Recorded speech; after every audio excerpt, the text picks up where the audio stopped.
लोकसभा के अंदर उनके खिलाफ प्रस्ताव लाया जा रहा था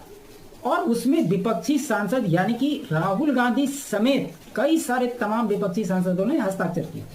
लेकिन यह खेल था राज्यसभा का और राज्यसभा में कांग्रेस और विपक्षी दलों के 63 सांसदों ने पत्र में साइन करके इनको दिया। और जब भाजपा और एनडीए के सांसदों ने कहा कि ठीक है आपने पत्र लिया है कांग्रेस का, इसमें हम लोग भी साइन कर देते हैं, उसको उसी सूची में शामिल कर दिया, जिसको इन्होंने शामिल करने से मना कर दिया।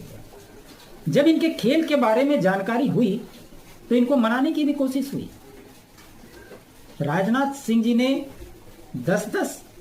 सांसदों की टीम बनाकर मुलाकात की अपने कमरे में,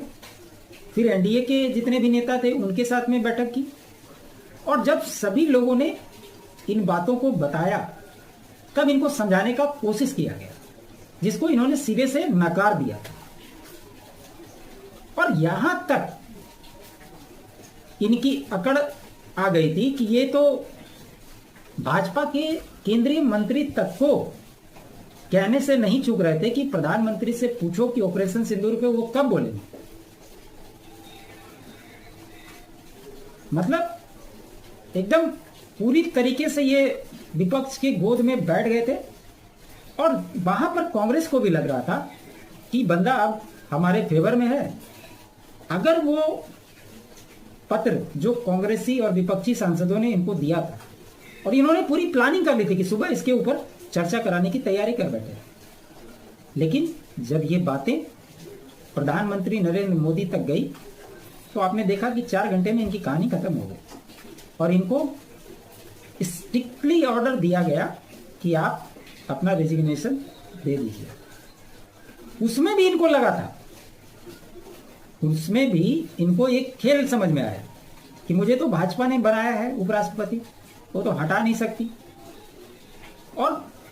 रेजिग्नेशन देने के बाद मेरे को मनाने के लिए प्रधानमंत्री आएंगे।